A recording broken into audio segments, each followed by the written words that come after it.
Hello, Shri Swami Samarth. चला तर आज आपण बनवूया गरमागरम छोले आणि टम्माशी फुगलेले भटुरे याची रेसिपी. मस्त असं पावसाचं वातावरण आहे म्हणून म्हणलं चला आज बनवूया छोले आणि भटुरे. तर बघा आता त्यासाठी लागणारं भटुरे बनवायच्या आधी साहित्य बघू आपण.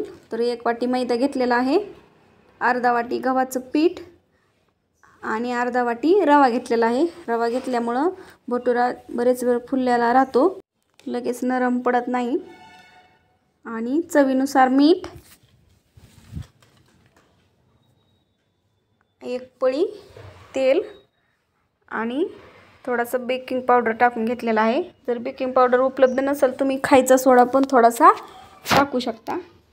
आता याचा मस्त मध्यम स्वरूपाचा उंडा मळून घेऊ. जास्तही घट्टही नको आणि जास्त पातळही नको, कारण की मैद्यामुळं आकसलं जातं पीठ.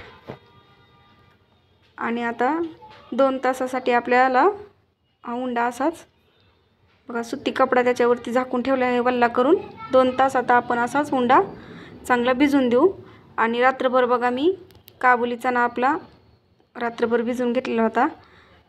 3 आपल्या दालचिनी घेतलेल्या आहेत, काही काळे मिरे, मोठी विलायची आणि तेजपत्ता.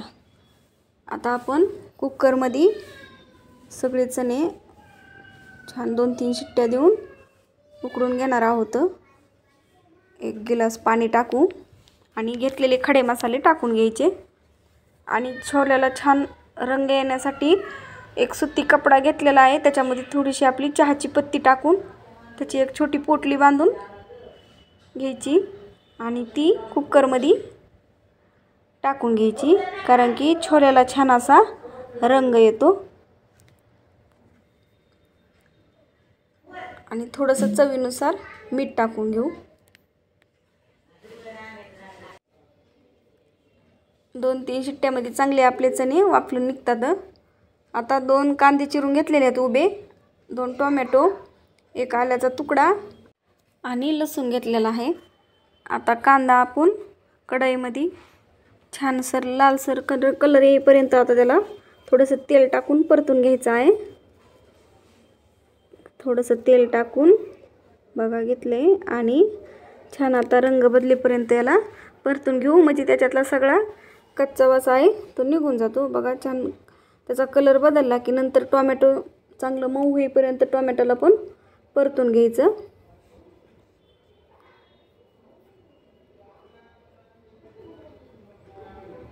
बघा टोमॅटो बी आपलं मऊ झालेलं आहे. आणि आता थोडेसे आपण काजू कणी टाकून घेणार आहोत. जर तुमच्याकडे काजू कणी उपलब्ध नसेल तर तुम्ही काजू घेतले तरी चालतं, कारण की काजूच्या पेस्टनी छान चव येते भाजीला. माझ्याकडे काजू कणी उपलब्ध होती म्हणून मी काजू कणी घेतलेली आहे. आता हे सारण आपण थंड करून घेऊ, नंतर मिक्सरला याची छान पेस्ट बनवून घ्यायची आहे. इकडे बघा आपले छोले 2-3 शिट्ट्या बघू आता चांगले मऊ झालेत का, तर छान कलर आला आहे बघा पत्तीनी. बघा मस्त मऊ झालेले आहेत. आता आपण सगळा मसाला भाजलेला त्याची पेस्ट बनवून घेऊ. ग्रेव्ही, आलं आणि लसूण पण त्याच्यामध्येच टाकून घ्यायचं. आणि पाणी न वापरता याची छान पेस्ट बनवून घ्यायची. नंतर कढई गरम करून 2 पळी तेल टाकून घेतलेलं आहे आणि जिरे चांगले तडतडून देऊ. जिरे छान भाजले की नंतर आपण तयार करून घेतलेली पेस्ट याच्यामध्ये टाकून छान याला परतून घ्यायचं. छान तेल सुटेपर्यंत पेस्टला परतून घ्यायचं किंवा ग्रेव्हीला. आणि नंतर 1 चमचा हळद, 1 चमचा गरम मसाला, 1 चमचा किचन किंग मसाला आणि 1 चमचा छोले मसाला घेतलेला आहे. एव्हरेस्टचा छोले मसाला वापरलेला आहे मी. छान मिक्स करून नंतर याच्यामध्ये 1 चमचा लाल तिखट टाकून घेऊन वर थोडंसं टाकलेलं आहे, कारण की लाल तिखट भरपूर तिखट असल्यामुळं 1 चमचा आणि वरतून थोडंसं टाकलेलं आहे. पत्तीची जी पोटली टाकलेली होती ती काढून घेतलेली आहे आणि मस्त सगळे छोले पाण्यासकट त्याच्यामध्ये टाकून घ्यायचं, कारण की त्या पाण्यामध्ये मसाल्याची सगळी चव उतरलेली आहे. मस्त असं तुमच्या क्वांटिटीनुसार तुम्ही पाणी टाकून घ्यायचं. आणि आपण छोले वापरून घेताना त्याच्यामध्ये मीठ टाकलेलं होतं त्या अंदाजेच, नंतर वरतून थोडंसं मीठ टाकून घ्यायचं. मस्त बघू शकता छान असं आता उकळी फुटलेली आहे.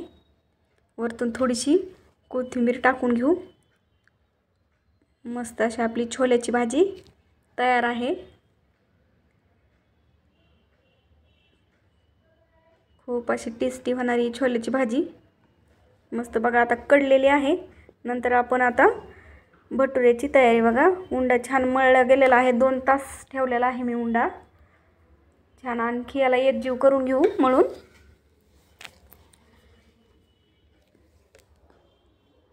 आणि याचे गोल गोल छोटे छोटे उंडे काढून आता लाटताना थोडंसं त्याला तेल लावून लाटून घेणार आहे मी. थोडंसं तेल लावले बघा उंड्याला द्या. आणि आता आपण भटुरा लाटून घेऊ. जास्त जाडसर बी नको, जास्त पातळ पण नको, छान असा फुलला गेला पाहिजे. मस्त अशा टाईपचा लाटून घ्यायचा. इकडं तेल आपलं मस्त गरम झालेलं आहे. आता हा भटुरा याच्यामध्ये सोडून छान असा तळून घेऊ. मस्त असे टम्म फुगून छान लालसर भाजून घ्यायचं, कारण की मैद्याचं असल्यामुळं तळून घेताना कंजूशी करायची नाही, छान तळून घ्यायचे. मस्त दुसरा बी बघा असा टम्म फुगलेला आहे, तळून घेतलेला आहे आपण. मस्त अशी बघा गरमागरम छोल्याची भाजी आणि टम्म असे फुगलेले भटुरे, एकच नंबर खायला लागतात. नक्कीच तुम्ही अशा प्रकारे ट्राय करा. आणि आपली रेसिपी आवडत असेल तर नक्कीच चॅनलला सबस्क्राईब करा, शेअर करा, लाईक करा.